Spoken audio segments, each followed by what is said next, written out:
Når man tænker på kilder i Roskilde, så tænker man på Helligkorskilde og Maglekilde, og glemmer måske nok, at der har været en kilde, Højbrøndskilde, som i det daglige har betydet meget mere, end vi sådan i dag går rundt og tror. Et er, at den tilsyneladende er væk. Noget andet er, at den har simpelthen været omkredspunktet for alt det, der havde med vask at gøre.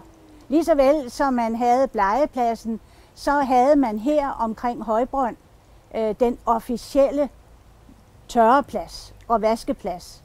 Altså man kom med sine vognlæs med det våde tøj, som skulle skylles. Det skyllede man ved kilden, som havde et ret stort bassin, hvor man meget praktisk kunne stå og døbe det og lige vende sig om. Og så var der en anordning, hvor man kunne hænge tøjet over, så man simpelthen kunne slå vandet ud af det igen, og derved gøre det rent for sæbeluden. Og så var der tørrestativer, altså rigtige snore, som Roskilde Kommune havde sørget for hang der, sådan så man kunne hænge sit tøj til tørre. Den kilde indgik meget hurtigt i vandforsyningen. Jeg har fortalt om, hvordan der kom en stikledning til Helligkorskilde, og det gjorde der jo altså også til Højbrøndskilden. Og det betyder, at i 1934, der er der ikke så forfærdeligt meget liv i den. Det ender med, at der er et håndtag, så man kan lukke op, når man har brug for det. Og i 1942 bliver det hele lukket totalt, og det, der er tilbage, det er en smuk del af en meget hyggelig og idyllisk have. Og så alligevel. I 1980, der bryder kilden frem igen, men vi havde på det tidspunkt en teknisk forvaltning, som var meget bange for, at de huse, der ligger her, dels det her, men også naboen inde ved siden af, de ligger lavt i forhold til selve vendepladsen, og man var så bange for, at kildevandet ville genere. Så derfor så plomberedes kildens 5 udløb, og den ligger altså dernede. Man kan høre den vandet løbe direkte ud i vores kloaksystem. Og så er der jo heldigvis nogle mennesker, som er klar over, at vand, det er noget, der er vigtigt. Det er en vigtig del af vores tilværelse. Og her, lige præcis her, løber en lille bitte del af den gamle Højbrøndskilde ind under huset videre, og inde ved siden af er der også vand i haven. Det vil sige en levende kilde med masser af vand, frisk, godt, dejligt vand, ligger derinde og er gemt. Og hvis der altså virkelig er noget ved vores teknisk forvaltning, så vil de tage det på sig at finde ud af, hvordan man kan rekonstruere hele det område, der var her. Og det er jo en interessant del. Man kunne jo komme herned, og så kan man få lidt at vide om, hvordan man vasker. For vaske, det er jo ikke det, som jeg har været inde på, at man sætter i en vaskemaskine, og så er det kørt. Man samler aske, laver askelud. Man har en meget stort kar, som har en prop i bunden, og karret står på en træben. Og så koger man det her vand, og askeluden ligger nede over tøjet, og så hælder man simpelthen det kogende vand ned igennem tøjet. Og når man så havde sådan en lang pind, nærmest sådan en årelignende pind, som man så kunne røre i tøjet med. Og når så det var skvulpet godt igennem, så tog man simpelthen proppen ud, og havde selvfølgelig et kar nedenunder, så løb vandet ud og igennem. Så lavede man hele processen om igen. Det er noget med mange gange, det skal igennem. Og når alt det var lavet, så var det, at man kørte herned. Højbrønd indgår altså i vandforsyningen, og så med alting, så har vi masser af vand i alle vores kilder. Det skyldes, at vi i dag får vores vand fra Hornsherred. I 1950'erne, der besluttede vores byråd, at alt det vand, der var i Roskilde, det skulle ikke løbe bare ud i fjorden. Det skulle ind i vandforsyningen. Men man tænkte jo ikke på det, som man spekulerede på i 1880, da man ville have vandværk, hvad det er, der er i vores undergrund. Og det er jo ikke blevet bedre. Fordi når man har haver, så vil man også gerne have væk med ukrudtet. Og det er ikke alle, der lægger sig som her på knæ og piller det op med hånden, men giver det et eller andet, som ikke er særlig godt. Og alt det siver ned. Og hvad der ellers er i en by af mærkelige ting.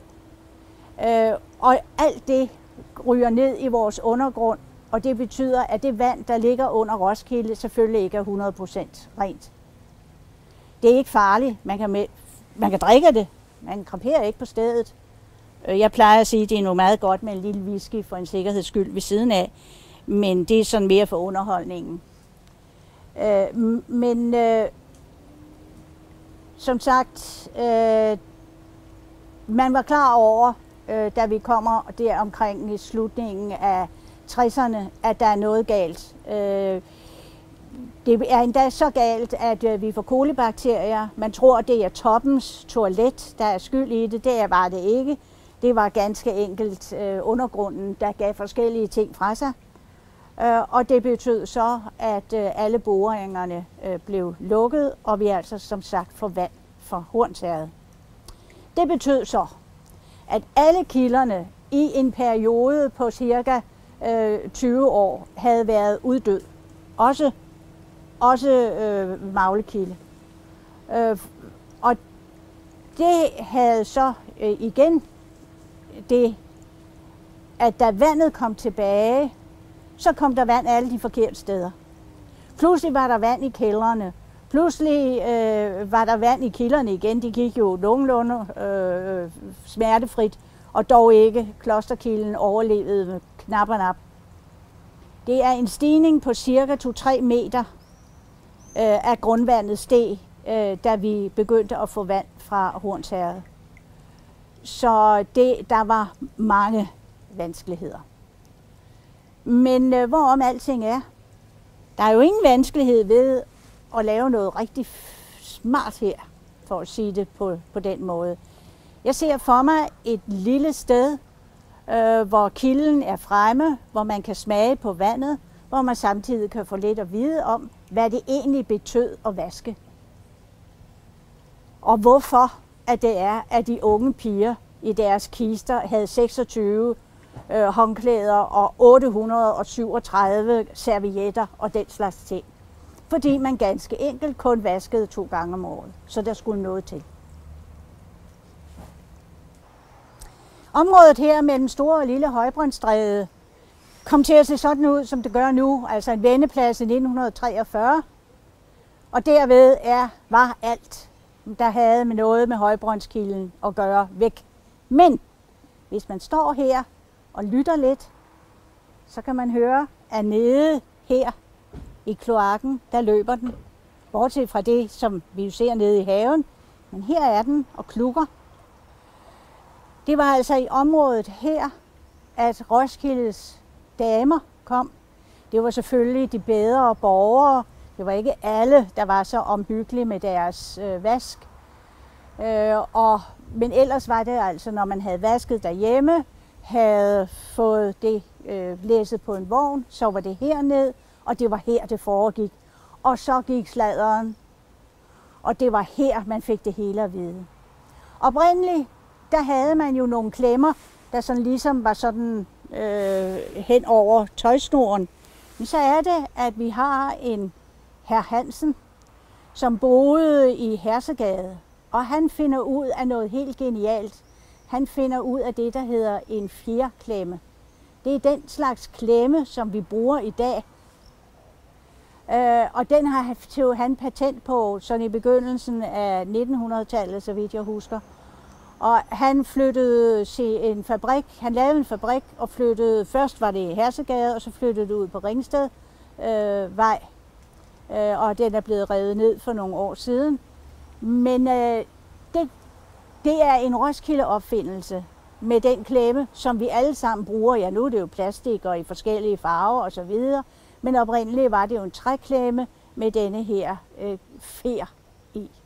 Og det er en Roskilde opfindelse. Og selvfølgelig hedder han Kleppe Hansen. Det siger jo sig selv.